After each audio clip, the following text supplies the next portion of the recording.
Learn English through Stories D36 PDF. Adapted and modified by Kulwant Singh Sandhu. Contents 1. My Cousin Rachel. Chapters 13 and 14. The End. 2. Grammar page. 1. My Cousin Rachel. By Margaret Turner. Chapter 13. Louise and Laburnum Trees. When I went down to breakfast in the morning, there was a note for me on the table. It was not from Rachel, but from Louise. Dear Philip, I was sorry for you last night. If you want a friend to talk to, please let me know. Louise. At first, I did not want to see Louise, but I had not slept all night, and I was very unhappy. Louise knew me well. I sent her a note asking her to meet me in the church that morning. I have been worried about you for a long time, Louise told me. She has deceived you from the beginning. I made a mistake, I said. But Mrs. Ashley did not, Louise replied. She came here to get the money. She stayed until she got it, that is all. I don't believe you, I cried. She came on impulse. She stayed because she was happy here. No, she had a plan, Louise replied. She has been sending money back to Italy all the winter. She waited until you were 25, but then you made her a present of everything. You made things easy for her. I know you don't like Rachel, I said. That is why you are saying these things. But I have asked her to marry me, and I shall go on asking her. But she will never marry you, Louise said with a sad smile. When you gave Mrs. Ashley the document, she went straight to my father. She asked him if everything now belonged to her. My father told her that that was true, but he warned her that if she married again, she would lose the money. She told him she had no plans to marry again. But if she marries me, she will lose nothing, I said. She would not be able to go back to Italy or send money there, Louise said quietly. She looked at me and said, I will go now, Philip. I have upset you deeply. I am very sorry. As I rode home, the rain began to fall heavily. When I got back, I was cold and wet. There was a note from Rachel in my room. I have asked Mary Pascoe to stay here with me. After last night, I cannot be alone with you again. Mary Pascoe, the vicar's daughter? Mary Pascoe was a large, plain girl. Rachel and I had often laughed about her. I could not believe it. But it was true. This was the punishment for my one moment of anger. Whenever I was with Rachel, Mary Pascoe was there too. Oh God, what had I done? By dinner time, I was feeling very ill. I went upstairs to my room. I got into bed and the sheets felt very cold.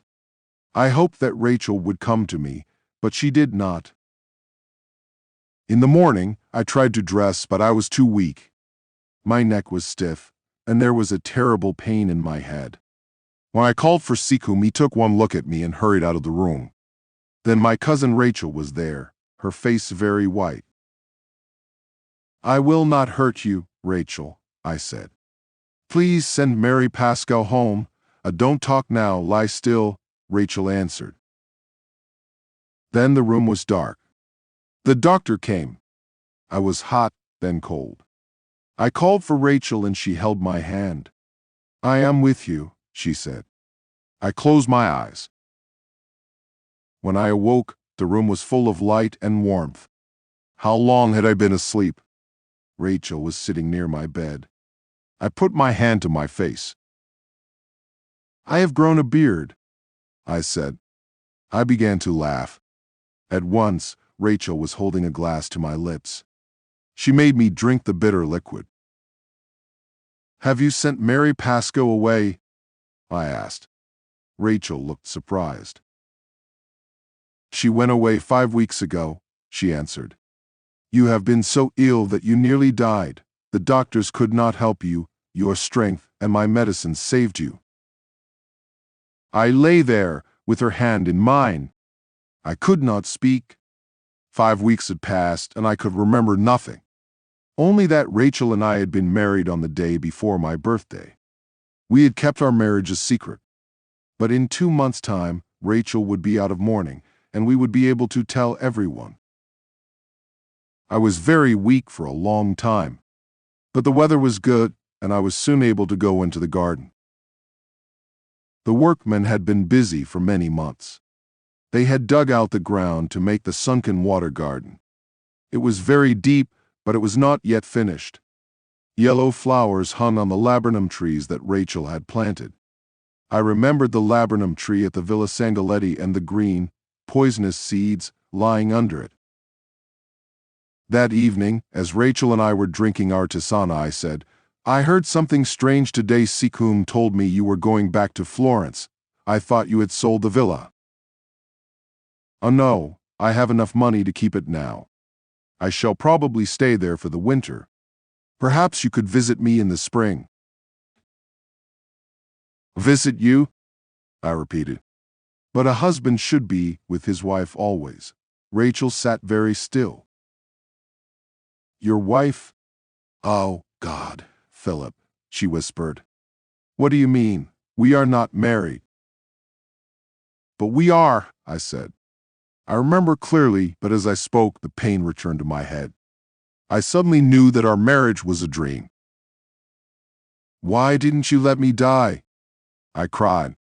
I cannot live here alone. I cannot. I looked at her face. Give me a few weeks, only a few weeks, I said. She did not reply. Chapter 14. What is the truth? The summer came, but Rachel did not speak of leaving. I became stronger. But sometimes the terrible pain in my head came back, and I could not think clearly. But I told Rachel nothing about it. Then Rachel began to drive into the town 2 or 3 times a week. When I asked her about these visits, she told me that she had a lot of business to do. One day when Rachel was busy at home, I rode into the town alone. It was Saturday, and the streets were full of people. As I walked slowly through the town, a man came out of an inn. He stood in the doorway for a moment, looking up and down the street. It was Rinaldi. That evening, as Rachel was going up to her room after dinner, I stopped her. How long has Rinaldi been in the town? I asked. Why is he here? Because he is my friend, Rachel answered. I know you hate him and do not want him here. Ambrose was jealous of him. Are you too? Yes, I said. I hate Rinaldi because he is in love with you. Send him away. Certainly not, she said. I need him. I will have him here if I wish. The house is mine. In my anger, I took a step towards her. Don't touch me, she cried. That is how Ambrose behaved. I can't suffer it again. I turned away. If you want to see Rinaldi, ask him here, I said. Don't go secretly into the town to meet him. And so Rinaldi came to stay in the house. He behaved politely, but I could not bear to see them together. They always spoke in Italian, and she looked at him all the time. Food seemed to have no taste now. The tisana I drank with them in the evenings tasted bitter. Then the fever returned again. I was sick and too weak to stand. I had to stay in bed for a few days. When I was better again, Rachel told me that Rinaldi had gone back to Italy. When are you going there? I asked. Rachel did not reply. A day or two later, a letter arrived for Rachel in Rinaldi's handwriting. As I drank tisana with Rachel that evening, I saw the letter on her desk. Was it a love letter? I had to know. That night, when Rachel was in bed, I crept into her sitting room and searched the desk. The letter was not there. But in one small drawer, I found an envelope. Inside it were some small green seeds. They were laburnum seeds, poisonous to animals and men. I put back the envelope and returned to my room. There were 2 bottles of medicine on the table. I poured the medicines out of the window. Then I went downstairs. The cups from which we had drunk our tisane had not been washed. Did the liquid in my cup have a bitter taste? I could not be sure. I went to bed and lay there thinking. I was not angry, but I was very unhappy. I remembered Ambrose's words. Are they trying to poison me? Rachel has one, lamb dying. The following day was Sunday. Rachel and I went to church as usual. As she sat beside me, her face was calm and happy. I wished I could hate her, but I could not. After church, Rachel went to speak to Mary Pascoe. A workman came up to me and said, "Excuse me, Mr. Ashley, but I wanted to warn you, don't walk on the new bridge over the sunken garden. It is not finished yet. Anyone walking on it would fall and break their neck." "Thank you," I said. "I will remember." At dinner, Rachel was kinder than she had been for a long time. She talked about Florence. She said she would look for a stone statue there to make a fountain for the sunken garden. She made tisane as usual, but I refused to drink it. I would never again drink anything she gave me. "But it is good for you, Philip," she said. "No," I said. "You drink it." "I have drunk mine already," Rachel said. "I will pour this away." We talked together for half an hour or so, and then Rachel said, "I think I shall walk for a little. I want to look at the sunken garden. Will you come with me, Philip?" I shook my head. "Take care, Rachel," I said. "Of what?" She answered with a smile. "There is no danger here, Philip." I sat by the window until it was almost dark. Rachel had not returned. At last I ran out of the house and down to the sunken garden. The bridge was broken. My cousin Rachel lay on the ground below. I climbed down and held her hands in mine. They were cold. "Rachel," I said. She opened her eyes, and I thought she knew me. But she called me Ambrose. I held her hands until she died. You know now who killed Rachel. But how did Ambrose die? Did Rachel kill him? I shall go on asking myself that question until the day I die. I live alone now. I am a young man, but I think only of the past. The 2 people I loved are dead. I have an empty life in front of me. That is my punishment, and it is worse than death. The end. My cousin Rachel lay on the ground below. 2. Grammar page. Am is an are. Use the verb is with singular nouns and are with plural nouns. 1. Banta is a lawyer. His brother is a doctor. Both his sisters are teachers. 2. Rex is a clever dog. 3. A duck is a kind of bird. 4. The playground is full of people today. 5. My house is near the school. 6. These questions are too difficult. 7. The balloons are very colorful. 8. Those people are very busy. Use is and are with the word there to say what you can see and hear. 1.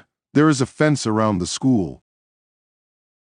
2. There are a lot of books in the library. 3. There are 2 guards at the gate. 4. Is there any food in the fridge? 5. Are there any apples left on the tree?